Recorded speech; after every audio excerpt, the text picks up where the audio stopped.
Ассалаумағалейкум, қазақ елім, қазақ жұртым.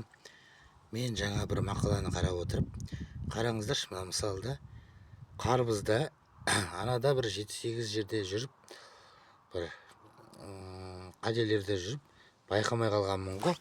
Өсіп кетті да, өсіп кетіп, енді мынау қыс кәтір да. Осы қарбызға қарап отырып, мен мына еліміздегі Владислав Тен деген бар, қазақ тілімен жазады, ұлты басқаша. Виктория Грибинова ма екен, сосын тағы орыс жігіт бар бір, ұмытып қалып отырмын атын. Мына кеше сол Владислав Тен шығарып қойыпты, кімді, орыс жігіт шығарып қойыпты да.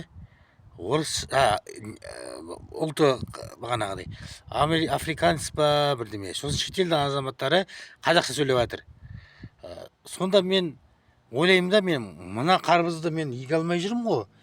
Еге алмай жүріп, баптап, өспейді да бұл қарбыз да. Егер баптасам, баптамай мына өзіне өзі шыққан қарбыз да. Ал ол адамдар жаттап алды ғой, мысалы, ана тілін. Бірақ олар айтып жатыр, астына комментарийлер жазып жатыр. Қазақтар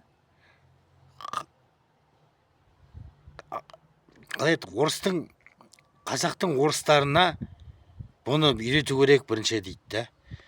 Бір жағынан біз еңбекқорлығымыз, міне, еңбекқор емеспіз, өзіне өзі шығып жатыр мынау. Ал біздікі, біз мынау өз Алланың бергені шығып жатыр да дәннен.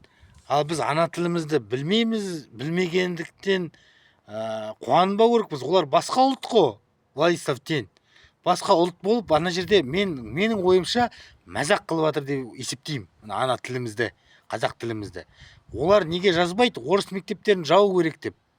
Көрдіңіз ба, кезінде ғұламаларымыз, бағана Міржақып Дулат, тағы зияткерлеріміз, Дінмұхамбет Қонаев, мысалы, олар тағы Аспандиярова, ұмытып қалып отырмын.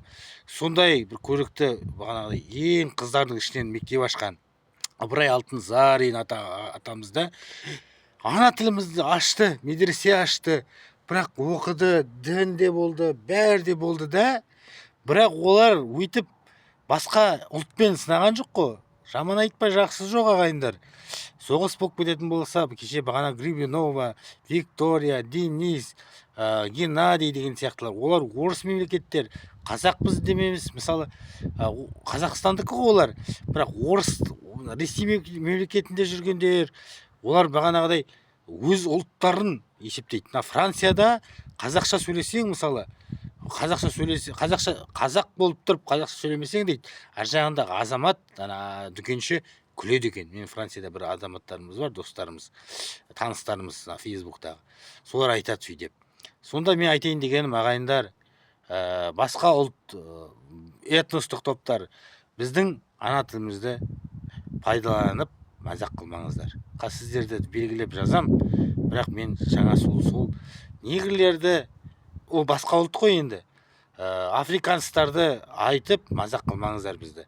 Біз ана тілімізбен қазақ тілімізді қадірлейміз және де сөйлейміз. Бірақ мен өкінетінім, бір қазақ неге жазбайсыздар? Қазбек Иса, Ринат Зайытов бар ғой, орыс мектептерін жабайық деп мысалы жазғандарын көрген жоқпын. 7-ші бап 2-ші тармағы алынбай қосарланып тұр ғой орыс тілі. Сөйтіп неге жазбасқа бәрімізге? Мына орыс тілі, Корея, басқа ұлт, этностық топтар неге сол орыс мектептерін жабуға атсалыспайсыздар деген ойда сіздерге осы бейнероликті жіберем. Мына қарбызды қарақалпақ, өзбек, қырғыз, басқа ұлттар көреді, олар еңбекқор. Мына жерде айтқым келетін, біз еңбекқор емеспіз ба сонда? Қазақ ең еңбекқор. Мен өзім кішкентай кезімнен шектас, сабантас дейді бізде. Соны соғып өскен баламын. Қой бағып, далада өсіп, Амурск, Мурманск, Белгород, Москва, Благовещенск, әрбір жерде, Маңғыстау, Қазақстанда айтқанда, сондай жерде еңбек қылдым мен, былай қарағанда да. Осы жасында бәлен бағанағыдай қалаларды көрдім, болдым. Мысалы, Амурск, Благовещенск қаласында 1 килограмм карась, кішкентай карась, осындай карась 200 рублей тұрады ояқта. 200 рублей, 200 теңге тұрады, иә. 50 рублей. Былай қарағанда мына қарбыздарды айтпай қояйын. Олар ояқта жүргенде, Ресейде жүрсеңіздер, сіздер, Ресейде жүрсеңіздер, олай айтпайсыздар сіздер. Ресейде жүрсеңіздер, орысша сөйлейсіздер. Францияда жүрсе, французша сөйлейсіздер. Америкада жүрсе, американша, ағылшынша сөйлейсіздер. Мына жақта келіп алып, этностық топтар Қазақстан Республикасында бір ғана ұлт, ол қазақ, және бір ғана тіл болу керек. Негізі жалпы мемлекеттік тіл. Бұлар келіп алып мысқылдап күледі, бүйтіп күледі, сөйтіп күледі. Бірақ орыс мектептері көбеюде. Орыс мектептерін азайту керекпіз. Барынша азайтып, ана тілі тек қана қазақ мектептерін ашу керекпіз. Мен өз ойым.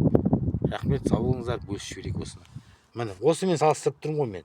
Мынау өзіне өзі өсіп жатыр, Алланың бергені. Ал біз ексек, ол өспейді.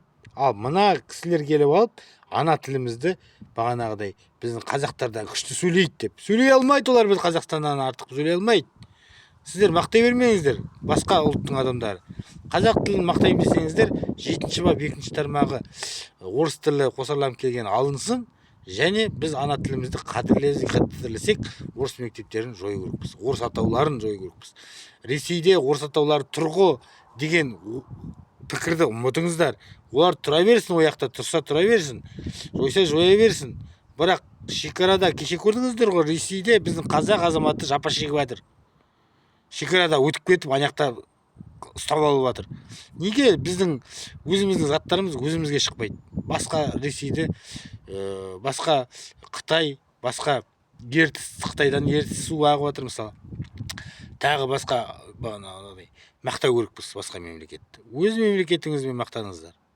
Ал егер мақтанбаймыз десеңдер, қараңыздар, ал кешегі Шерхан, кешегі Темірлан, кешегі ана үлкен бірінші ең қатты бағанағыдай қақпашы орыс жігіт, атын ұмытып қалдым, жазып қойдым кеше, Александр ме екен, солар мысалы, оларды неге мақтамайсыздар?